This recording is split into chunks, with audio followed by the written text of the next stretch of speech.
Hello my dear friends, once again most welcome everyone. एक बार फिर से आप सभी दोस्तों का हमारे घटना सत्र के इस शानदार प्लेटफॉर्म पर जो है द पॉइंटर के एनालिसिस में डियर आप सभी लोगों का स्वागत है। जितने भी दोस्त हैं जल्दी से सारे लोग सेशन में हमारे साथ जुड़ जाइए। फिर हम लोग शुरू करते हैं द पॉइंटर एनालिसिस, जिसमें आपके जितने भी इंपॉर्टेंट क्वेश्चन हैं डियर द पॉइंटर के, यानी आपके एग्जाम में आने वाले सारे क्वेश्चन को हम लोग यहाँ पर डिस्कस करने वाले हैं, याद रखिएगा। चलिए तो सारे लोग एक बार जल्दी से सेशन को शेयर कर दीजिएगा सारे दोस्तों के बीच में। फिर हम लोग शुरू करते हैं हमारा सेशन, और सेशन को लाइक करना बिल्कुल मत भूलिएगा। आइए स्टार्ट करते हैं डियर। सबसे पहला आज का हमारा जो पॉइंट है कि किसने जो है नडा बेट में, कहाँ पर नडा बेट की बात की जा रही है, यहाँ पर नडा बेट में सीमा दर्शन के लिए पर्यटन सुविधाओं का उद्घाटन किया है। सबसे पहले ये जो नडा बेट है ये एक जगह है, ये है कहाँ पर डियर, ये है गुजरात में है। कहाँ पर, गुजरात में है, याद रखिएगा। और इसका जो है सीमा दर्शन यानी एक प्रकार से बॉर्डर के लिए, बॉर्डर के दर्शन के लिए इसका उद्घाटन किया गया, एक प्रकार से पर्यटन सुविधाओं का उद्घाटन किया गया है। और ये किसने किया है, तो हमारे देश के होम मिनिस्टर गृह मंत्री अमित शाह ने। कौन से पोस्ट पर है डियर, कौन से पद पर हैं, तो गृह मंत्री हैं हमारे देश के इस समय अमित शाह। और इन्हीं के द्वारा जो है भारत पाकिस्तान बॉर्डर पर, इंडिया और पाकिस्तान के बॉर्डर पर एक जगह है जिसका नाम है नडा बेट, गुजरात में। और यहीं पर इस पर्यटन सुविधा का उद्घाटन किया गया, यानी आप लोग जो है बॉर्डर पर पहुंच करके वहां का नज़ारा भी देख सकते हैं बॉर्डर पर। ठीक है, जिस तरह से आप लोगों ने वाघा बॉर्डर का नाम सुना होगा, वाघा बॉर्डर भारत और पाकिस्तान के बीच ये भी है वाघा बॉर्डर। और यहाँ से लोग जो है कई तरह के, जब 15 अगस्त से 26 जनवरी पर कई तरह के आयोजन भी किए जाते हैं, लोग उसमें शामिल भी होते हैं। उसी तरह से इस नडा बेट पर सीमा दर्शन के लिए पर्यटन सुविधा का उद्घाटन किया गया है। नेक्स्ट हमारा पॉइंट है डियर, अगला हमारा है विश्व होम्योपैथी दिवस। कौन सा, विश्व होम्योपैथी दिवस कब मनाया जाता है, तो विश्व होम्योपैथी दिवस सेलिब्रेट किया जाता है डियर 10 अप्रैल को। कब मनाया जाता है, तो 10 अप्रैल को मनाया जाता है। अभी हाल ही में मनाया गया था। और ये आपका किसकी जयंती के उपलक्ष्य में सेलिब्रेट किया जाता है, तो डॉक्टर सैमुअल हैनीमैन, यहाँ पर डॉक्टर सैमुअल हैनीमैन के जो है एक प्रकार से उनकी जयंती के उपलक्ष्य में इसको हम लोग यहाँ पर सेलिब्रेट करते हैं। किस, कौन सा दिवस, तो आपका विश्व होम्योपैथी दिवस। ठीक है, यहाँ पर स्वास्थ्य दिवस के पहले, इसके पहले भी हम लोग पढ़ चुके हैं स्वास्थ्य दिवस के बारे में डियर, 7 अप्रैल को जो हम लोग सेलिब्रेट करते हैं। ठीक है, 7 अप्रैल को स्वास्थ्य दिवस भी मनाया जाता है। और ये आपका होम्योपैथी दिवस 10 अप्रैल को डॉक्टर सैमुअल हैनीमैन की जयंती के रूप में इसको हम सेलिब्रेट करते हैं। अगला हमारा पॉइंट है विश्व होम्योपैथी जागरूकता सप्ताह प्रतिवर्ष कब से कब तक सेलिब्रेट किया जाता है, यानी जो जागरूकता सप्ताह है इसका टाइम क्या है, तो 10 से 16 अप्रैल तक इसका सेलिब्रेट किया गया है। कौन सा, विश्व होम्योपैथी जागरूकता सप्ताह। और इसी दिन हमारे देश के प्रधानमंत्री ने कहा था कि आने वाला दशक जो है होम्योपैथी का होने वाला है, यानी होम्योपैथी के माध्यम से सारे इलाजों को किया जाएगा, उसको बढ़ावा दिया जाएगा होम्योपैथी को। ठीक है, नेक्स्ट हमारा है किस संस्थान ने अवसर, नाम क्या डियर, तो उसका नाम है अवसर योजना लॉन्च किया है। कौन से संस्थान के द्वारा अवसर योजना को लॉन्च किया गया है। आपके एग्जाम में डियर यही सारे पॉइंट पूछे जाते हैं। अवसर यानी जो आपके वर्ड बनते हैं, जैसे अभी हाल ही में एक प्रकार का पैर लॉन्च किया गया है, जिन लोगों के पैर जो है एक प्रकार से एक्सीडेंट में कट जाते हैं, उन सारे लोगों के लिए आर्टिफिशियल एक प्रकार से कृत्रिम पैर बनाया गया है, जिसको हम कदम नाम देते हैं। कल इसके बारे में हम लोगों ने डिस्कस किया था। ठीक है, IIT मद्रास के द्वारा लॉन्च किया गया है। लेकिन ये आपका कौन से संस्थान के द्वारा अवसर योजना लॉन्च की गई है, अवसर योजना, तो ये किसके द्वारा लॉन्च किया गया है डियर, भारतीय विमानपत्तन प्राधिकरण के द्वारा। ठीक है, भारतीय विमानपत्तन प्राधिकरण के द्वारा इसको लॉन्च किया गया है अवसर योजना को। ठीक है, आइए बढ़ते हैं राष्ट्रीय परिदृश्य की तरफ। और इसमें एक स्वास्थ्य पायलट प्रोजेक्ट किस राज्य में लॉन्च किया गया है, वन हेल्थ इसको बोलते हैं। ठीक है, एक स्वास्थ्य यानी one health pilot project, one health pilot project किस राज्य में लॉन्च किया गया है, तो ये लॉन्च किया गया है डियर कहाँ पर, उत्तराखंड में। उत्तराखंड की बात करें तो उत्तराखंड यानी यूनाइटेड किंगडम नहीं है डियर, ये आपका उत्तराखंड है यूके। यहाँ पर इसकी स्थापना याद रखिएगा 2000 में हुई थी उत्तराखंड की स्थापना। हाल ही में यहाँ के मुख्यमंत्री फिर से बनाए गए हैं पुष्कर सिंह धामी। अभी हाल ही में यहाँ पर 5 राज्यों में जो चुनाव हुए थे, 5 राज्य वो डियर कौन कौन से हैं, तो पंजाब में, उत्तराखंड में, उसके अलावा उत्तर प्रदेश में, गोवा में, मिजोरम में, ये 5 राज्य हैं जहाँ पर चुनाव हुए थे। और इनमें से उत्तराखंड में नए मुख्यमंत्री जो फिर से बने हैं उनका नाम है पुष्कर सिंह धामी। इसी उत्तराखंड को जो है फूलों की घाटी के नाम से जाना जाता है डियर। किस नाम से? फूलों की घाटी के नाम से जानते हैं। इसी उत्तराखंड में बद्रीनाथ और केदारनाथ जो आपका धाम है वो कहाँ पर है? बद्रीनाथ और केदारनाथ धाम कहाँ पर है डियर? इसी उत्तराखंड में है। इसी उत्तराखंड में आपका इसकी कैपिटल है देहरादून, यानी दून से संबंधित अगर कोई भी वर्ड आ जाता है तो वो सारे कहाँ पर हैं? तो इसी उत्तराखंड में है, याद रखिएगा। उत्तराखंड नंदा देवी पर्वत कहाँ पर है? तो उत्तराखंड में। ये मोस्ट इंपॉर्टेंट है, ये उत्तराखंड जिसकी स्थापना उत्तर प्रदेश से अलग करके 2000 में की गई थी। ठीक है, तो यहीं पर एक स्वास्थ्य यानी वन हेल्थ पायलट प्रोजेक्ट की शुरुआत की गई है। अभी हाल ही में उत्तराखंड में समान सिविल संहिता लागू की गई है, समान सिविल संहिता। इसके पहले समान सिविल संहिता केवल एक राज्य में लागू थी, उस राज्य का नाम है गोवा। ठीक है, यानी आर्टिकल 44 जो है हमारे संविधान का, आर्टिकल 44 जिसमें समान सिविल संहिता का उल्लेख किया गया है, समान सिविल संहिता को लागू करने वाला दूसरा राज्य हमारे देश में कौन सा बन गया है? तो उसका नाम है उत्तराखंड। ठीक है, आइए बढ़ते हैं डियर नेक्स्ट पॉइंट पर। अगला हमारा पॉइंट क्या है यहाँ पर? नेक्स्ट पॉइंट है कि इसे किसने लॉन्च किया है, यानी किसके द्वारा लॉन्च किया गया है? तो इसे लॉन्च किया गया है पशुपालन और डेयरी विभाग के द्वारा। पशुपालन और डेयरी विभाग के द्वारा इसको लॉन्च किया गया है। और यह विभाग जो है भारत सरकार के कौन से मंत्रालय के अंतर्गत कार्य करता है? तो ये भारत सरकार के मत्स्य पालन, पशुपालन और डेयरी पालन के अंतर्गत कार्य करता है ये मंत्रालय जो आपका पशुपालन और डेयरी विभाग है। लेकिन अगर हम बात करें डियर, अभी हाल ही में आपका पशुगणना रिपोर्ट जारी हुई थी, याद रखिएगा, पशुगणना रिपोर्ट। ये पशुगणना जो रिपोर्ट है ये कौन सी रिपोर्ट थी? तो ये 20वीं रिपोर्ट थी। सबसे पहला पॉइंट याद रखिएगा, पशुगणना की 20वीं रिपोर्ट जारी हुई थी 2019 में डियर। ये प्रतिवर्ष ये आपका प्रति 5वें वर्ष पर इसका जो है रिपोर्ट आती है, पशुगणना रिपोर्ट। और इस पशुगणना रिपोर्ट के अनुसार सबसे ज़्यादा जो आपके दुधारू गांव जितने भी आपके पशु हैं उनकी संख्या कहाँ पर है? तो वो है उत्तर प्रदेश में। ठीक है, अगर हम बात करें सबसे ज़्यादा जो गौवंश है वो कहाँ पर है? तो वो है एक प्रकार से पश्चिम बंगाल में। ठीक है, मही वंश जो आपका महिष वंश है वो कहाँ पर है? उत्तर प्रदेश में है। उसके अलावा सबसे ज़्यादा भेड़ों की संख्या कहाँ पर है डियर? तो वो है राजस्थान में है, राजस्थान में, याद रखिएगा। सबसे ज़्यादा ऊन का उत्पादन भी कहाँ पर होता है? राजस्थान में। सबसे ज़्यादा दुग्ध उत्पादन कहाँ होता है डियर? तो दुग्ध उत्पादन सबसे ज़्यादा होता है उत्तर प्रदेश में। उत्तर प्रदेश दुग्ध उत्पादन में पहले स्थान पर है। ऊन के उत्पादन में उत्तर प्रदेश तीसरे स्थान पर है। और यहाँ पर आपके अंडा के उत्पादन में उत्तर प्रदेश का 8वां स्थान है। ये सारे पॉइंट याद रखिएगा। पशुगणना रिपोर्ट 2019 के अनुसार, या इसे 20वीं पशुगणना रिपोर्ट भी हम लोग कहते हैं। ठीक है, 20वीं पशुगणना रिपोर्ट। इस समय हमारे ग्राम विकास मंत्री इस समय कौन है? केंद्रीय ग्राम विकास मंत्री, तो वो गिरिराज सिंह हैं। ये सारे पॉइंट नोट कर लीजिएगा। आइए बढ़ते हैं नेक्स्ट पॉइंट पर।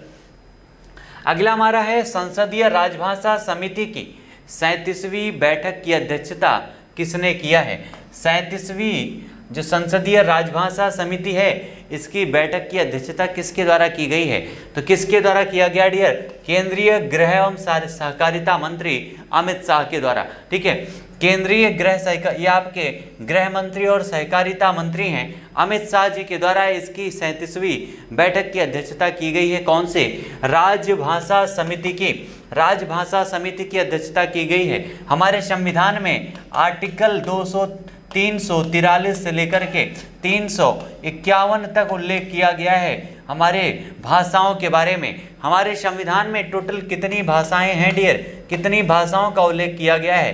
तो 22 भाषाओं का उल्लेख किया गया है। लेकिन जब संविधान बना था तब केवल 14 मूल रूप से हमारे संविधान में भाषाएं कितनी थी? तो 14 भाषाएं थी, यानी 8 भाषाओं को बाद में जोड़ा गया था। ठीक है, तो ये सारे पॉइंट नोट कर लीजिएगा। और इसकी 37वीं जो बैठक हुई थी इसकी अध्यक्षता किसने किया है? तो हमारे केंद्रीय मंत्री जो गृह मंत्री हैं अमित शाह के द्वारा। ये बैठक का आयोजन कहाँ पर किया गया है डियर? तो नई दिल्ली में इसका आयोजन किया गया है। इस बैठक का नई दिल्ली हमारे देश की सबसे पहला पॉइंट जो है वो कैपिटल है हमारे देश की। हमारे देश की कैपिटल होने के साथ साथ यानी कैपिटल है तो जितने भी आपके लगभग जो राष्ट्रीय स्मारक हैं, बहुत सारे आपके राष्ट्रपति भवन हैं, वो चाहे इंडिया गेट हो, लाल किला हो, ये सारे कहाँ पर हैं? इसी दिल्ली में हैं। दिल्ली में जो इस समय सीएम यानी मुख्यमंत्री हैं उनका नाम है अरविंद केजरीवाल। ठीक है, अरविंद केजरीवाल उनका नाम है डियर। दिल्ली हमारे देश की जो कैपिटल है, एक प्रकार की यूनियन टेरिटरी है, याद रखिएगा यूटी है। और इस समय हमारे देश में टोटल यूटी की संख्या कितनी है? 8 है। टोटल स्टेट कितने हैं? तो टोटल स्टेट की संख्या है 28। ये सारे पॉइंट याद रखिएगा। हमारे देश में टोटल 8 केंद्र शासित प्रदेश और 28 राज्य हैं। ठीक है, तो नई दिल्ली में जो है इसका आयोजन किया गया था संसदीय राजभाषा समिति की 37वीं बैठक की। आइए बढ़ते हैं डियर नेक्स्ट पॉइंट पर। अगला हमारा क्वेश्चन है 5 दिवसीय माधवपुर भेड़ मेला। कौन सा डियर? ये भेड़ मेला है, याद रखिएगा। भेड़ मेले का आयोजन किसके द्वारा किया गया है? माधवपुर भेड़ मेले का आयोजन किसके द्वारा किया गया है? तो ये हमारे देश के राष्ट्रपति रामनाथ कोविंद जी के द्वारा किया गया है। रामनाथ कोविंद जी के द्वारा 5 दिन का माधवपुर भेड़ मेला का आयोजन किया गया है। और ये आपका भेड़ मेला जो आयोजन किया गया है ये है कहाँ पर? माधवपुर कहाँ पर है डियर? माधवपुर है कहाँ पर? तो ये है पोरबंदर गुजरात में। कहाँ पर? पोरबंदर गुजरात में है माधवपुर, याद रखिएगा। और गुजरात जो है हमारे देश के ऐतिहासिक दृष्टिकोण से काफ़ी इंपॉर्टेंट है और करंट अफेयर के दृष्टिकोण से भी याद रखिएगा। अगर गुजरात के बारे में बात करें कुछ पॉइंट डियर, तो गुजरात की जो कैपिटल है यहाँ पर गांधीनगर है, याद रखिएगा। गांधीनगर अहमदाबाद है गुजरात की कैपिटल। उसके अलावा इसी गुजरात में 2022 में डिफेंस एक्सपो का आयोजन किया जाना है, याद रखिएगा। डिफेंस एक्सपो का आयोजन। तीसरा पॉइंट याद रखिएगा, इसी गुजरात के केवड़िया में 182 मीटर की statue of unity Sardar Vallabh भाई पटेल की दुनिया की सबसे बड़ी प्रतिमा बनाई गई है। इसी बंगाल में आपके गुजरात में इस समय जो है आपका अभी हाल ही में अभी पहला क्वेश्चन हमने डिस्कस किया है कि एक प्रकार से पर्यटक स्थल के रूप में डोडा यहाँ पर जो है नडा बेटा जो है आपका वहीं पर एक पर्यटक स्थल के रूप में खोला गया है सीमा दर्शन के लिए। ठीक है, किसके द्वारा? हमारे देश के गृह मंत्री के द्वारा। इसी गुजरात में आपका धौलावीरा है डियर। कौन सा? धौलावीरा, जिसको यूनेस्को की 40वीं भारत की तरफ से 40वें स्थल के रूप में, विश्व विरासत स्थल के रूप में शामिल किया गया है। और अभी हाल ही में आपका जारी हुआ था निर्यात तैयारी सूचकांक। कौन सा डियर? निर्यात तैयारी सूचकांक अभी हाल ही में जारी किया गया था। और इस तैयारी सूचकांक में पहले स्थान पर कौन सा है राज्य? तो वो है गुजरात। ये सारे पॉइंट नोट कर लीजिएगा, मोस्ट इंपॉर्टेंट है करंट अफेयर के दृष्टिकोण से डियर, काफ़ी इंपॉर्टेंट है। और ये क्वेश्चन इनमें से आपके एग्जाम में जरूर बनने वाले हैं, सारे पॉइंट नोट कर लीजिएगा। ठीक है, तो इस प्रकार से हमारे क्वेश्चन का आंसर क्या हो जाएगा? पोरबंदर गुजरात में जो है ये माधवपुर आपका भेड़ मेला जो है आयोजित किया जाता है। ठीक है, माधवपुर भेड़ मेला कहाँ पर आयोजित किया जाता है? तो पोरबंदर गुजरात में। इस मेले का आयोजन कब से हो रहा है, यानी कब से इसका आयोजन किया जा रहा है डियर? तो इसका आयोजन किया जा रहा है 2018 से। ठीक है, 2018 से आयोजन किया जा रहा है। किसके सहयोग से आयोजित किया जाता है? तो ये गुजरात सरकार के और संस्कृति मंत्रालय, भारत सरकार संस्कृति मंत्रालय के जो है सहयोग से, गुजरात सरकार और संस्कृति मंत्रालय के सहयोग से इसका आयोजन किया जाता है। और संस्कृति राज्य मंत्री इस समय कौन है? तो जल्दी से ये मीनाक्षी लेखी जी हैं। कौन से हैं डियर? मीनाक्षी लेखी जो है इस समय संस्कृति मंत्रालय संभाल रही हैं, याद रखिएगा। आंसर हो जाएगा गुजरात सरकार और संस्कृति मंत्रालय दोनों के सहयोग से इसका आयोजन किया जाता है। जितने भी दोस्त हमारे साथ जुड़े हुए हैं आप सभी लोगों से रिक्वेस्ट है डियर, एक बार सेशन को आप सभी लोग शेयर कर दीजिए सारे दोस्तों के बीच में। और याद रखिएगा द पॉइंटर एनालिसिस ये आपके पूरे भारत की ऐसी पहली किताब है जिससे बाहर आपके एग्जाम में एक भी करंट अफेयर के क्वेश्चन नहीं आते हैं, ये पॉइंट याद रखिएगा। द पॉइंटर से बाहर एक भी क्वेश्चन आपका नहीं हो सकता है। ये आपने आज से नहीं, जितने आपके द पॉइंटर के एनालिसिस आप लोगों ने देखा होगा, द पॉइंटर की बुक देखा होगा, आपके क्वेश्चन एक भी क्वेश्चन इस द पॉइंटर सेशन से बाहर नहीं हो सकते हैं। तो ये आपके लिए कितना इंपॉर्टेंट है यही बात आपको बताती है, ठीक है। तो एक बार सेशन को आप सभी लोग शेयर कर दीजिएगा, लाइक कर दीजिएगा जितने भी दोस्त हमारे साथ जुड़े हुए हैं। और द पॉइंटर एनालिसिस का जो ये पहल है जो घटना चक्र के द्वारा शुरू की गई है वो आपके सक्सेस रेट को देखते हुए शुरू की गई है ताकि इसकी जो पहुंच है वो हर व्यक्ति तक पहुंच सके। हर तैयारी करने वाला व्यक्ति घटना चक्र के इस द पॉइंटर एनालिसिस को देख सके और अपनी सफलता जो उसकी है उसमें घटना चक्र अपना योगदान दे सके। चलिए तो नेक्स्ट हमारा है यह किस प्रकार का एक उत्सव है डियर। तो ये एक प्रकार का भगवान कृष्ण आपके और रुक्मिणी के पवित्र बंधन का उत्सव है, याद रखिएगा। किस प्रकार का, तो भगवान श्री कृष्ण और रुक्मिणी के पवित्र बंधन का उत्सव है। नेक्स्ट हमारा है संघ लोक सेवा आयोग के नए अध्यक्ष के रूप में किसे नियुक्त किया गया है, यानी आपका यहाँ पर यूपीएससी की बात की जा रही है, यूनियन पब्लिक सर्विस कमीशन की बात की जा रही है dear. Union Public Service Commission के नए अध्यक्ष के रूप में किसे जो है बनाया गया है अध्यक्ष।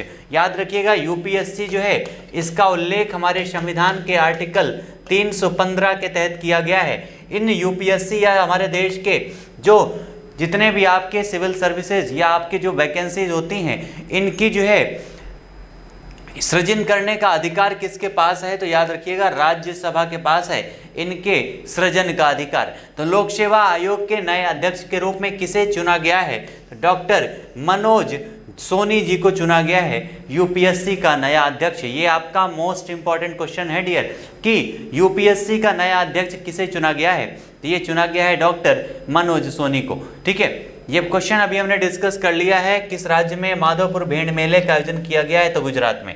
नेक्स्ट हमारा है किस देश ने एंटी टैंक गाइडेड मिसाइल, नाम क्या है एंटी टैंक गाइडेड मिसाइल का, तो उसका नाम है हेलिना। क्या नाम है डियर, हेलिना उसका नाम है जिसका सफल परीक्षण किया गया है। Anti tank guided missile Helina का सफल परीक्षण कौन से देश ने किया है डियर, तो उसका नाम क्या है, भारत के द्वारा, ठीक है। इंडिया के द्वारा परीक्षण किया गया इस anti tank guided missile Helina का। ये मोस्ट इंपॉर्टेंट आपका क्वेश्चन है और ये नाम सबसे ज़्यादा इंपॉर्टेंट है कि भारत के द्वारा अभी हाल ही में कौन से एंटी टैंक गाइडेड मिसाइल का परीक्षण किया गया है, तो आंसर हो जाएगा यहाँ पर हमारा हेलिना। भारत और अमेरिका के बीच में 2+2 रक्षा और विदेश मंत्रालय का आयोजन कहाँ पर किया गया है। भारत और अमेरिका के बीच में कौन कौन सा डियर, रक्षा और विदेश मंत्रालय। रक्षा और विदेश मंत्रालय का मतलब है कि रक्षा मंत्रालय की तरफ से भारत की तरफ से कौन शामिल होगा, तो राजनाथ सिंह शामिल होंगे और विदेश मंत्रालय की बैठक भी है। इस प्रकार से जयशंकर प्रसाद भी इसमें शामिल होंगे। ये सारे पॉइंट याद रखिएगा। और ये आपका रक्षा और विदेश मंत्रालय के भारत और अमेरिका के बीच ये जो वार्ता हुई है ये कहाँ पर हुई है, वॉशिंगटन में। वॉशिंगटन कहाँ पर है डियर, तो ये आपके अमेरिका की कैपिटल है वॉशिंगटन डीसी। अमेरिका के जो पहले फर्स्ट जो प्रेसिडेंट थे जॉर्ज वॉशिंगटन, उन्हीं के नाम पर जो है सिटी का निर्माण किया गया है वॉशिंगटन का। कौन सी नदी के किनारे है, तो ये पोटोमैक नदी के किनारे है, याद रखिएगा पोटोमैक नदी के किनारे है वॉशिंगटन डीसी। उसके अलावा यहाँ पर आपका वर्ल्ड बैंक का मुख्यालय है, साथ में IMF का मुख्यालय, इन दोनों का मुख्यालय कहाँ पर है, इसी वॉशिंगटन में है। ये मोस्ट इंपॉर्टेंट। आप लोगों ने कभी भी जब आपने देखा होगा अमेरिका का जो मैप देखा होगा डियर, तो अमेरिका के मैप में आपको वॉशिंगटन जो है मिलेगा।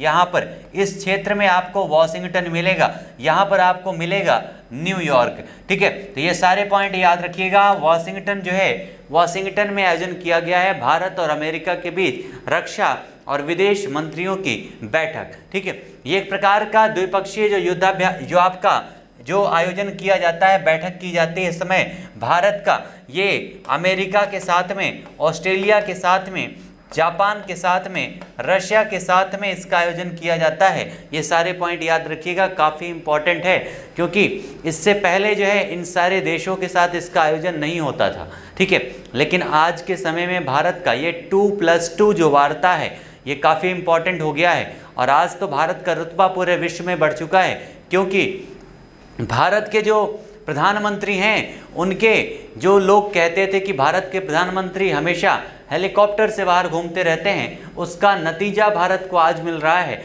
वो चाहे अफगानिस्तान से भारतीयों को निकालने में हो या फिर यूक्रेन से भारतीयों को बाहर निकालने में हो, आसपास के सारे देशों से इस प्रकार की मित्रता भारत की बनी है कि कहीं से भारतीयों को किसी प्रकार की दिक्कत नहीं होने वाली है। और आज तो पूरा विश्व भारत की डिमांड कर रहा है युद्ध को रोकने में। यहाँ तक रशिया ने अपनी पहल कर दी है कि अगर भारत चाहे तो युद्ध को रोक सकता है। इस प्रकार से ये 2+2 वार्ता जो है काफ़ी इम्पॉर्टेंट हो गई है। और अभी तो हमारे देश में पहुँचे थे, भारत पर लगभग 100 सालों तक भारत को गुलाम रखने वाले जो ब्रिटेन के प्राइम मिनिस्टर हैं वो भी भारत पहुंच चुके थे। ये दिखाता है भारत का जलवा। और ये 2+2 जो वार्ता है ये काफ़ी इंपॉर्टेंट है, याद रखिएगा। और कहाँ पर हुआ है? वॉशिंगटन में। इसमें भारत की तरफ से शामिल कौन हुआ है तो हमने डिस्कस किया, रक्षा मंत्रालय यानी रक्षा मंत्री राजनाथ सिंह, उसके अलावा विदेश मंत्री जयशंकर प्रसाद इसमें शामिल हुए हैं। नेक्स्ट हमारा है, कौन से देश ने एक नया पृथ्वी अवलोकन उपग्रह। सबसे पहला जो पॉइंट आपको याद रखना है वो कि जो भी आपका लॉन्च किया गया वो है क्या, तो पृथ्वी अवलोकन उपग्रह है। पृथ्वी अवलोकन उपग्रह किसके द्वारा लॉन्च किया गया डियर? ये लॉन्च किया गया है चाइना के द्वारा। ठीक है, चीन के द्वारा पृथ्वी अवलोकन उपग्रह लॉन्च किया गया है। और इसका नाम क्या रखा गया है इस उपग्रह का? तो इसका नाम है गाओफेन 303। ठीक है, गाओफेन 303 इसका नाम रखा गया है इस उपग्रह का, जो चाइना के द्वारा लॉन्च किया गया है। चाइना की अगर हम बात करें डियर तो इसकी जो कैपिटल है उसका नाम है बीजिंग। ठीक है, बीजिंग इसकी कैपिटल का नाम है, जहां पर अभी हाल ही में शीतकालीन ओलंपिक का आयोजन किया गया था। शीतकालीन ओलंपिक का आयोजन कहां पर हुआ था? बीजिंग में। उसके अलावा इसी चाइना में एक शहर है जिसका नाम है डियर संघाई। इसी संघाई में NDB यानी न्यू डेवलपमेंट बैंक का मुख्यालय है, जिसकी स्थापना ब्रिक्स देशों के द्वारा यानी आपके ब्राजील, रशिया, इंडिया, चाइना और साउथ अफ्रीका के द्वारा की गई थी। लेकिन इस NDB में इस समय मेंबर की संख्या पहुंच चुकी है 9। ठीक है, 9 मेंबर हो चुके हैं इस समय इस आपके ग्रुप में। उसके अलावा चाइना का एक शहर है जिसका नाम है वुहान। यही वो शहर है जिसने पूरी दुनिया को एक प्रकार से हाहाकार मचा दिया था। पूरी दुनिया में कोरोना बीमारी जो आपकी है इसी वुहान शहर से निकली है चाइना के, जिसकी वजह से पूरी दुनिया में करोड़ों लोग मौत की नींद सो गए हैं। और आज तक ये आपका जो आक्रमण है इस बीमारी का वो आज भी लोगों को मौत की नींद सुलाता जा रहा है पूरी दुनिया में। तो इस प्रकार से वुहान काफ़ी इंपॉर्टेंट है। उसके अलावा एशिया की जो सबसे बड़ी नदी है जिसका नाम है यांगशी, वो कहाँ पर है? इसी चाइना में है। चाइना का शोक कही जाती है ह्वांगहो नदी, वो इसी चाइना में है, याद रखिएगा। ये मोस्ट इम्पॉर्टेंट है। और पॉपुलेशन की दृष्टिकोण से चाइना जो है पूरे विश्व में कौन से स्थान पर है डियर? तो पहले स्थान पर है, याद रखिएगा। पहले स्थान पर है चाइना पूरे विश्व में। यहाँ पर क्षेत्र, यहाँ पर पॉपुलेशन के दृष्टिकोण से ये सारे मोस्ट इम्पॉर्टेंट पॉइंट हैं। चाइना के द्वारा ही अभी हाल ही में हमारे देश के एक राज्य को जिसका नाम है अरुणाचल प्रदेश को अपने राज्य के रूप में दर्शाया गया था। और हमारे देश के जो एक प्रकार से लद्दाख का क्षेत्र है ऑक्साई चिन, उस पर भी चाइना ने कब्जा करके रखा है। ये सारे पॉइंट मोस्ट इंपॉर्टेंट है, याद रखिएगा, चाइना से संबंधित। ठीक है, यहाँ के इस समय जो हेड हैं उनका नाम है शी जिनपिंग। इन्होंने एक प्रकार से ऐतिहासिक प्रस्ताव पास करवाया था चाइना में, जिसके माध्यम से अब वो जब तक चाहें तब तक वहाँ के हेड बने रहेंगे। ये प्रस्ताव दिया गया है, याद रखिएगा। आइए बढ़ते हैं डियर नेक्स्ट पॉइंट पर। अगला हमारा है, ये पॉइंट आपको समझ लीजिएगा, काफ़ी इंपॉर्टेंट है डियर, कि पृथ्वी अवलोकन उपग्रह जिसका नाम जो है क्या है? गाओफेन 303 चाइना के द्वारा लॉन्च किया गया है। नेक्स्ट हमारा है, किस देश को संयुक्त राष्ट्र मानवाधिकार परिषद, यूनाइटेड नेशन ह्यूमैनिटेरियन जो आपका परिषद है, कमीशन है, उसे हटा दिया गया है? कौन से देश को हटा दिया गया है डियर? इस समय तो देश कौन सा हो सकता है जो युद्ध में इन्वॉल्व है, जिसका नाम है रशिया। ठीक है, रूस को हटा दिया गया है, याद रखिएगा इस आपके ग्रुप से।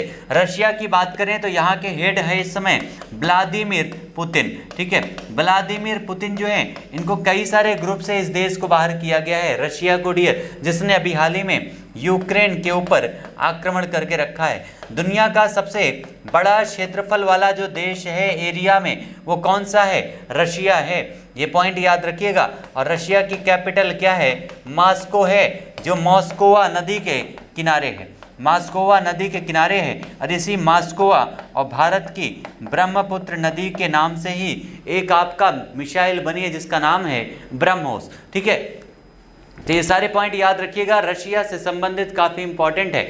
और रशिया और भारत के साथ में एक अभ्यास का आयोजन किया जाता है, जिसका नाम है इंदिरा युद्ध अभ्यास। ठीक है, ये सारे मोस्ट इंपॉर्टेंट पॉइंट हैं। संयुक्त राष्ट्र मानवाधिकार परिषद से इसको, रशिया को हटा दिया गया है। ठीक है, रशिया का जो एक प्रकार से विभाजन हुआ था डियर, वो 1991 में हुआ था, जिससे पहले उसको यूएसएसआर के नाम से जानते थे, यानी आपका एक प्रकार से सोवियत संघ रूस के नाम से जानते थे रशिया को। आइए बढ़ते हैं नेक्स्ट पॉइंट पर। अगला हमारा है, किस राज्य सरकार के द्वारा भ्रष्टाचार विरोधी मोबाइल ऐप लॉन्च किया गया है? कल हमने डिस्कस भी किया था, तो वो राज्य कौन सा है?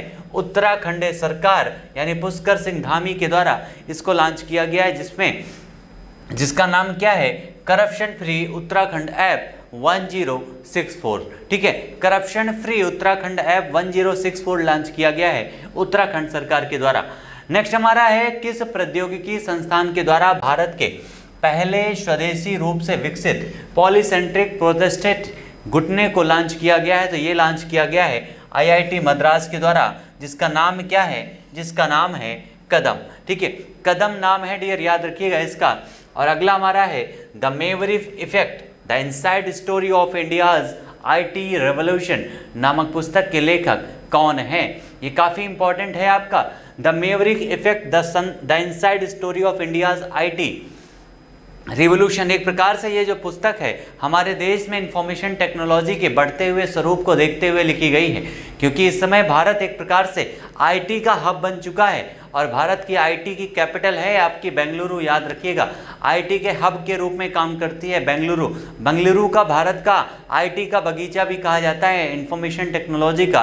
कई सारे देश तो भारत से मदद लेने लगे हैं इस फॉर्मेट में। तो याद रखिएगा, the Maverick effect, the inside story of India's IT revolution नामक जो पुस्तक है, ये किसने लिखा है? हरीश एस मेहता के द्वारा लिखी गई है। और ये हरीश एस मेहता जो हैं, ये हैं कौन? तो किस कंपनी के संस्थापक सदस्य और पहले निर्वाचित अध्यक्ष हैं? तो ये नैसकॉम के अध्यक्ष हैं डियर, याद रखिएगा। और कभी कभी आपके एग्जाम में ये नैसकॉम जो है, इसका फुल फॉर्म भी पूछ लिया जाता है, तो याद रखिएगा, national association of software and service companies. ठीक है, ये इसका फुल फॉर्म होता है, काफ़ी इंपॉर्टेंट है, कई बार आपके एग्जाम में पूछा गया है। नैसकॉम का फुल फॉर्म क्या होता है? तो national association of software and service companies. Next हमारा क्वेश्चन है, पहला लता दीनानाथ मंगेशकर पुरस्कार कौन सा? लता मंगेशकर, लता दीनानाथ मंगेशकर इनके पिताजी का नाम है। ये किसके, ये सबसे पहला पुरस्कार किसे प्रदान किया जाएगा? यानी इस पुरस्कार की शुरुआत पहली बार की गई है और ये पुरस्कार किसे दिया जाएगा? पहली बार ही ये आपसे क्वेश्चन पूछा गया है, तो ये दिया जाएगा हमारे देश के प्रधानमंत्री नरेंद्र मोदी को। ठीक है, हमारे देश के प्राइम मिनिस्टर नरेंद्र मोदी को इस अवार्ड से सम्मानित किया जाएगा डियर, ये पॉइंट याद रखिएगा। और ये आपका जो अवार्ड है किस क्षेत्र में दिया जाता है? तो संगीत के क्षेत्र में, नाटक के क्षेत्र में, कला के क्षेत्र में, चिकित्सा के क्षेत्र में और सामाजिक क्षेत्र में। तो यहाँ पर आपको ये भी देखना है कि किस क्षेत्र में इनको ये अवार्ड दिया गया है, क्योंकि क्वेश्चन ये भी पूछा जा सकता है कि हमारे देश के प्रधानमंत्री को लता दीनानाथ मंगेशकर अवार्ड से सम्मानित किया गया है और ये किस क्षेत्र के तहत इनको दिया गया है? तो याद रखिएगा, सामाजिक क्षेत्र में डियर। किस क्षेत्र में? सामाजिक क्षेत्र में दिया गया है, याद रखिएगा। मोस्ट इंपॉर्टेंट ये पॉइंट है जो हमारे देश के प्रधानमंत्री जी को दिया जा रहा है। और सबसे पहली बात ये है कि ये इसका पहला संस्करण है इस अवार्ड का, इसलिए ये ज़्यादा इंपॉर्टेंट है। चलिए अगला हमारा क्वेश्चन है, हाल ही में किस राज्य की अंतर्राष्ट्रीय सीमा पर व्यू पॉइंट का उद्घाटन किया गया? व्यू पॉइंट अभी हमने आपको डिस्कस किया था, सीमा दर्शन। क्या यहाँ पर नाम में क्या डियर? सीमा दर्शन उसका नाम है। क्वेश्चन आपके एग्जाम में कई तरह से बदल के भी आ सकते हैं। तो व्यू पॉइंट का उद्घाटन कहाँ पर किया गया है? गुजरात पर। और ये किस देश के बीच अंतर्राष्ट्रीय सीमा पर स्थित है? तो ये भारत और पाकिस्तान के बीच में, भारत और पाकिस्तान के अंतर्राष्ट्रीय बॉर्डर पर स्थित है डियर, याद रखिएगा। अगर हम भारत और पाकिस्तान, इंडिया और पाकिस्तान के बॉर्डर की बात करें तो उसका नाम क्या है? तो उसका नाम है रेड क्लिफ लाइन। क्या नाम है डियर? रेड क्लिफ लाइन, जिसको 1947 में बनाया गया था भारत और पाकिस्तान के बीच में। अगर हम इंडिया और चाइना की बात करें डियर, तो उस जो लाइन का नाम है उसका नाम है मैकमोहन, इनके बॉर्डर का नाम है मैकमोहन लाइन। और ये आपका 1914 के शिमला समझौते के तहत बनाया गया था मैकमोहन लाइन, याद रखिएगा। और लास्ट हमारा यहाँ पर हम बात करें इंडिया और अफगानिस्तान के बीच जो बॉर्डर लाइन है, जो इस समय अफगानिस्तान और पाकिस्तान के बीच में है, क्योंकि वो क्षेत्र जो है पीओके का इस समय पाकिस्तान के कब्जे में है। तो ये आपका जो क्षेत्र है, ये जो लाइन है जिसको हम कहते हैं डूरंड रेखा, किस नाम से जानते हैं डियर? डूरंड रेखा के नाम से जानते हैं, जिसे 1896 में निर्मित किया गया था। ये सारे पॉइंट याद रखिएगा, लाइन से संबंधित मोस्ट इंपॉर्टेंट है और आपके एग्जाम में कई बार ये सारे क्वेश्चन पूछे भी गए हैं। तो भारत और पाकिस्तान की सीमा रेड क्लिफ 1947, इंडिया और चाइना के बीच मैकमोहन 1914 में, और उसके अलावा इंडिया और अफगानिस्तान के बीच डूरंड रेखा 1896 में। इस व्यू पॉइंट का उद्घाटन किसने किया है? तो अमित शाह यानी हमारे देश के गृह मंत्री के द्वारा किया गया है। नेक्स्ट हमारा पॉइंट है, ये क्वेश्चन हम डियर डिस्कस कर रहे हैं, अभी इसको डिस्कस कर चुके हैं। नेक्स्ट हमारा है मानव अंतरिक्ष उड़ान का अंतरिक्ष दिवस। मानव अंतरिक्ष उड़ान का अंतरिक्ष दिवस किस दिन मनाया जाता है? मानव अंतरिक्ष उड़ान का अंतरिक्ष दिवस तो ये मनाया जाता है 12 अप्रैल को। कब मनाते हैं डियर? 12 अप्रैल को सेलिब्रेट करते हैं मानव अंतरिक्ष उड़ान का अंतरिक्ष दिवस। और ये मनाया क्यों जाता है? क्योंकि इसी दिन जो एक रूसी यात्री थी, उन्होंने पहली बार जो है अंतरिक्ष में पहुंची थी, जिनका नाम है यूरी गागरिन। कहाँ के हैं डियर? रशिया के हैं, याद रखिएगा। यूरी गागरिन पहली बार अंतरिक्ष में पहुंची थी। मानव अंतरिक्ष उड़ान का अंतर्राष्ट्रीय जो दिवस है, इसीलिए इनकी याद में मनाया जाता है यूरी गागरिन के। नेक्स्ट हमारा है, इस दिवस का मुख्य उद्देश्य क्या है? तो इसका उद्देश्य सतत विकास लक्ष्य और प्राप्त करने में अंतरिक्ष क्षेत्र के योगदान की फिर से पुष्टि करना। पहला जो भारत का अंतरिक्ष यात्री था उसका नाम क्या है डियर? राकेश शर्मा उसका नाम है, याद रखिएगा, राकेश शर्मा। भारतीयों में महिलाओं में अगर हम बात करें तो सबसे पहले कल्पना चावला भारतीय मूल की थी। उसके बाद कौन थी?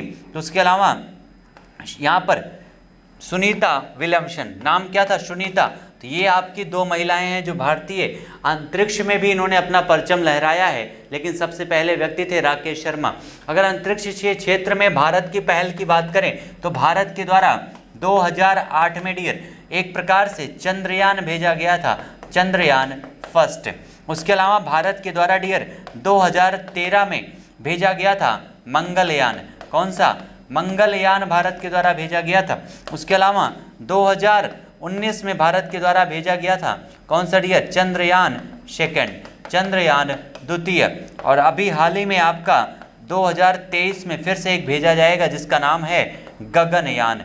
क्या नाम है डियर? गगनयान उसका नाम है। ये भारत के अंतरिक्ष के क्षेत्र में भारत की उपलब्धियां हैं, ये काफ़ी इंपॉर्टेंट है, याद रखिएगा ये सारे पॉइंट, ठीक है।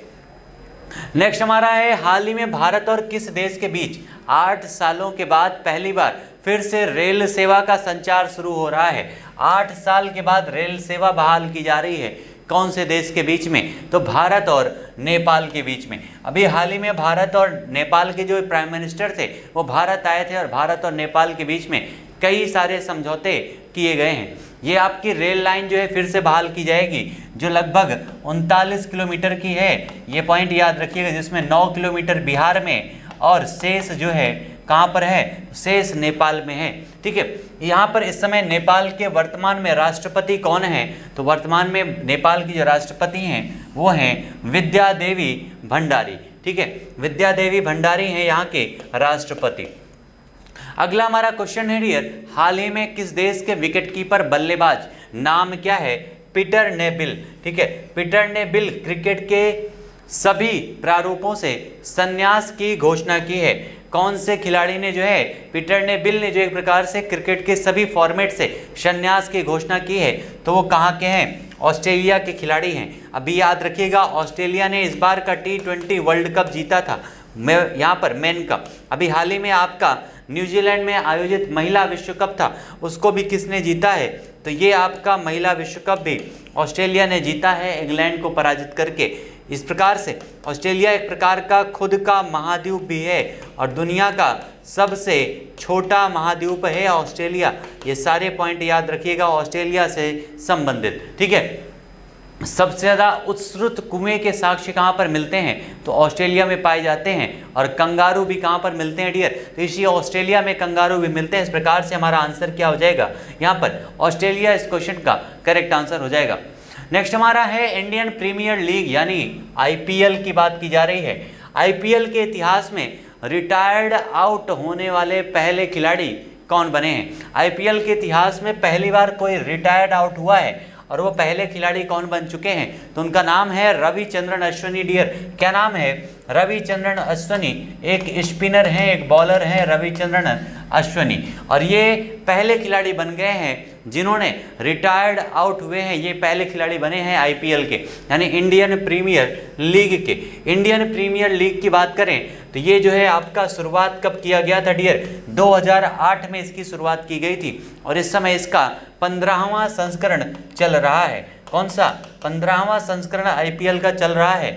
IPL में सबसे ज़्यादा बार जो है खिताब जीता किसने है? तो मुंबई इंडियंस ने जीता है और दूसरे स्थान पर है चेन्नई सुपर किंग्स, यानी महेंद्र सिंह धोनी की कप्तानी वाली टीम थी। लेकिन अभी हाल ही में चेन्नई के कैप्टन बदल चुके हैं और उनका नाम क्या है? रविंद्र जडेजा। ठीक है, रविंद्र जडेजा उनका नाम है डियर। ये सारे पॉइंट याद रखिएगा IPL से संबंधित। ठीक है, और अभी हाल ही में IPL में सबसे ज़्यादा विकेट लेने का जो रिकॉर्ड है, लसित मलिंगा का जो रिकॉर्ड था, वो किसने तोड़ दिया है? हमने डिस्कस भी किया है। एक बार कमेंट सेक्शन में सारे लोग आंसर जरूर बताइएगा कि लसित मलिंगा का रिकॉर्ड, सबसे ज़्यादा विकेट लेने का IPL में रिकॉर्ड जो है किसने तोड़ दिया है? बी फास्ट एवरीवन डियर, सारे लोगों का आंसर आना चाहिए। इस बार IPL में आपकी 2 नई टीमें शामिल हुई हैं। एक आपका लखनऊ सुपर जायंट्स है, दूसरा अहमदाबाद है। ठीक है, लखनऊ की कप्तानी की जा रही है KL राहुल के द्वारा और अहमदाबाद के कैप्टन है हार्दिक पांड्या और दोनों टीमें अपने फॉर्म में चल रही हैं। जबकि जो बड़ी बड़ी टीमें हैं वो धराशायी हो चुकी हैं। चेन्नई की हालत बहुत ख़राब है और मुंबई इंडियंस तो पूरी तरह से लगभग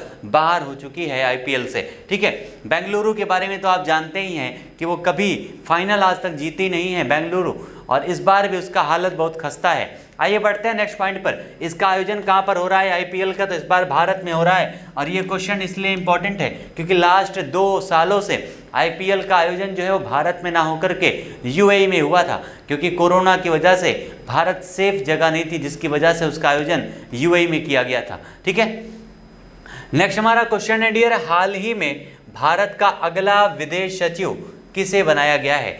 भारत का अगला विदेश सचिव किसे नियुक्त किया गया है? तो ये नियुक्त किया गया है विनय मोहन क्वात्रा को। किसे नियुक्त किया गया डियर? विनय मोहन क्वात्रा को अगला विदेश सचिव के रूप में नियुक्त किया गया है। और इन्होंने किसका स्थान लिया है? तो उनका नाम है हर्षवर्धन श्रृंगला। इसके पहले हर्षवर्धन श्रृंगला थे, लेकिन उनकी जगह पर अब विनय मोहन क्वात्रा जी नए विदेश सचिव बन चुके हैं। काफ़ी इंपॉर्टेंट नियुक्ति है, ये दिमाग में रखिएगा, काफ़ी इंपॉर्टेंट है डियर। और इस बार जो है ये क्वेश्चन हमने डिस्कस किया है कि जंगली जानवरों को कानूनी अधिकार देने वाला जो देश है वो कौन सा बना है? तो उसका नाम क्या डियर? इक्वाडोर बना है। जंगली जानवरों को कानूनी अधिकार देने वाला देश कौन सा?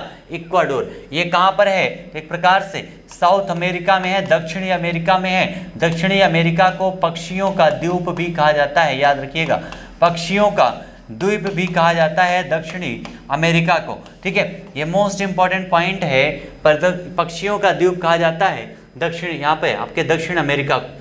इक्वाडोर की कैपिटल क्या है? तो क्विटो इसकी कैपिटल है। और ये आपका किस महाद्वीप में है? दक्षिण अमेरिका, अभी हमने डिस्कस किया, ठीक है, दक्षिणी अमेरिका में।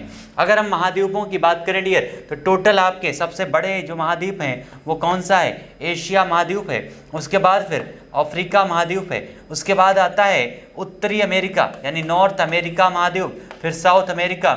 उसके बाद है यूरोप है, और यूरोप के बाद आता है अंटार्कटिका। अंटार्कटिका के बाद है आपका ऑस्ट्रेलिया। ये सारे आप महाद्वीप याद रखिएगा, काफ़ी इंपॉर्टेंट है। सबसे छोटा महाद्वीप है आपका ऑस्ट्रेलिया महाद्वीप, और सबसे बड़ा है यहाँ पर एशिया महाद्वीप, ठीक है, एशिया महाद्वीप सबसे बड़ा है। नेक्स्ट हमारा है हाल ही में खोज की गई धास्ट जैसी दिखने वाली नई आकाशगंगा। आपकी जो नई आपकी मिल्की वे आकाशगंगा जो है उसका नाम क्या है? एक नए आकाशगंगा की खोज की गई है, उसका नाम क्या है डियर? तो उसका नाम है VI, यहाँ पर UVIT J 2022 उसका नाम रखा गया है नई आकाशगंगा की। और ये काफ़ी इंपॉर्टेंट है, आपका जियोग्राफी से संबंधित ये क्वेश्चन आपके एग्जाम में बनेगा करंट अफेयर से, ठीक है। इस आकाशगंगा की खोज किसके द्वारा की गई है? तो भारतीय खगोल भौतिक संस्थान बेंगलुरु के द्वारा किया गया है, यानी आपका भारतीय संस्थान के द्वारा इसकी खोज की गई है। इसलिए ये सबसे इंपॉर्टेंट है आपके लिए, क्योंकि इसकी खोज किसी भारतीय संस्थान ने किया है आकाशगंगा की, ठीक है। नेक्स्ट हमारा है नई पुस्तक द मेवरिक इफेक्ट। ये क्वेश्चन अभी हमने डिस्कस किया, हरीश एस मेहता के द्वारा लिखी गई है। नेक्स्ट हमारा है एशिया विकास बैंक ने छोटे किसानों की मदद के लिए 100 मिलियन अमेरिकी डॉलर के लिए किसके साथ ऋण समझौता किया है? किसके साथ ऋण समझौता किया है? यह आपका एशियन डेवलपमेंट बैंक की बात हो रही है dear. Asian Development Bank ADB के बारे में बात हो रही है। किसके बारे में? ADB, जिसकी स्थापना 1966 में हुई थी और टोटल मेंबर हैं 68 और इसका हेडक्वार्टर है मनीला में। उसी की बात की जा रही है यहाँ पर ADB की। और इसने छोटे किसानों की मदद के लिए 100 मिलियन अमेरिकी डॉलर का जो समझौता किया है, ऋण समझौता, वो एक फ्रांसीसी फर्म है लुइस ड्रेप्स कंपनी के द्वारा ये समझौता किया गया है, ठीक है। यह ऋण जो है किन देशों की सहायता की जाएगी इस ऋण से? तो इसकी भारत की, इंडोनेशिया की, पाकिस्तान, थाईलैंड और वियतनाम, ये पांचों देश ऐसे हैं जहां पर कृषि एक प्रकार से महत्वपूर्ण उद्योग है। और कृषि की सहायता के लिए इन देशों की सहायता करेगा कौन? एशियाई विकास बैंक यानी एशियन डेवलपमेंट बैंक। नेक्स्ट हमारा क्वेश्चन है भारत के राष्ट्रपति रामनाथ कोविंद ने द्विपक्षीय संबंधों को मजबूत करने के लिए कौन से देश की यात्रा की है? हमारे देश के राष्ट्रपति रामनाथ कोविंद ने कौन से देशों की यात्रा की है डियर? तो तुर्कमेनिस्तान गणराज्य की और नीदरलैंड के साम्राज्य से मिले हैं, नीदरलैंड से मिले हैं। ये 2 पॉइंट याद रखिएगा, ठीक है। तुर्कमेनिस्तान और नीदरलैंड 2 देशों की यात्रा हमारे देश के राष्ट्रपति के द्वारा की गई है। और जब हमारे देश के राष्ट्रपति किसी देश की यात्रा पर निकलते हैं और वो यात्रा अगर पहली बार की गई हो तो वहाँ से आपके एग्जाम में काफ़ी सारे क्वेश्चन बनते हैं, ये पॉइंट ध्यान रखिएगा, ठीक है। तो आंसर हमारा क्या हो जाएगा? नीदरलैंड और तुर्कमेनिस्तान। तुर्कमेनिस्तान की यात्रा करने वाले पहले भारतीय राष्ट्रपति कौन बने हैं? अभी वही पॉइंट हमने डिस्कस किया आपसे कि जब कोई यात्रा पहली बार की गई हो तो वो ऑटोमेटिक आपके लिए इंपॉर्टेंट हो जाता है डियर। और ये आपके रामनाथ कोविंद जी ने पहली बार यात्रा किया है, पहले राष्ट्रपति बने हैं जिन्होंने तुर्कमेनिस्तान की यात्रा की है। भारत और तुर्कमेनिस्तान के मध्य राजनयिक संबंधों की कौन सी वर्षगांठ मनाने के लिए डाक टिकट जारी किया गया है? ये आपकी यात्रा के दौरान एक डाक टिकट भी जारी किया गया जो भारत और तुर्कमेनिस्तान के एक प्रकार से संबंधों की तीसरी 30 जो आपका है वर्षगांठ मनाई जाएगी। और भारत और नीदरलैंड के मध्य जो राजनयिक संबंध है कितने वर्ष इसके पूरे हो चुके हैं? तो यहाँ पर 75 ईयर, कितने डियर? 75 वर्ष पूरे हो चुके हैं। अब आपको ये भी लग रहा होगा कि तुर्कमेनिस्तान के साथ भारत के संबंध 30 साल पहले अक्षय नहीं थे क्या? तो याद रखिएगा ये जो आपके राष्ट्र हैं तुर्कमेनिस्तान, कजाकिस्तान, ये सारे जो आपके मिलते हैं इनका विघटन रशिया से 1991 में हुआ था डियर। इस प्रकार से 1991 के बाद ही ये राष्ट्र बने थे, ठीक है। तो ये पहले उसके राष्ट्र के रूप में इनका अस्तित्व नहीं था। और भारत ने नीदरलैंड और तुर्कमेनिस्तान के साथ में कितने समझौतों पर हस्ताक्षर किया है? जो सबसे इम्पोर्टेंट है तो वो है 4 समझौतों पर भारत और नीदरलैंड तथा तुर्कमेनिस्तान के साथ जो है हस्ताक्षर किए गए हैं। इस प्रकार से डियर आज के हमारे सेशन के जितने भी इम्पोर्टेंट क्वेश्चन बनते थे वो सारे क्वेश्चन को हम लोग यहाँ पर डिस्कस कर चुके हैं अपने सेशन में। और याद रखिएगा, जैसा कि हमने पहले आपको बताया था कि दुनिया में एक प्रकार से आपके भारत में जितने भी एग्ज़ाम होते हैं डियर, भारत के सारे एग्ज़ामों की एक ही कुंजी है जिसका नाम है द पॉइंटर, क्योंकि इस द पॉइंटर से बाहर आपके करंट अफेयर से एक भी क्वेश्चन कभी नहीं आएंगे। याद रखिएगा, हजारों लाखों विद्यार्थियों का विश्वास है और आप लोगों को भी होना चाहिए। आप लोग एनालिसिस कर सकते हैं अपने पेपर के माध्यम से, ठीक है। जितने भी दोस्त हैं, एक बार सभी लोगों से, आप लोगों से रिक्वेस्ट है कि सेशन को ज़्यादा से ज़्यादा लोगों तक पहुंचाने का प्रयास कीजिए, सारे दोस्त, ताकि आपके सेशन से जुड़ सकें। और बहुत जल्द ही आप लोगों के लिए हम लोग लाने वाले हैं लेखपाल की शानदार क्लास, जो आप लोगों के एग्ज़ाम में आपकी मदद करेगी, ठीक है। तो जितने भी हमारे दोस्त हैं, एक बार सारे लोग सेशन को शेयर कर दीजिएगा, लाइक कर दीजिएगा, और फिर से हम लोग मिलते हैं अपने नए सेशन में नए क्वेश्चन के साथ में। तब तक के लिए आप सभी लोगों को धन्यवाद।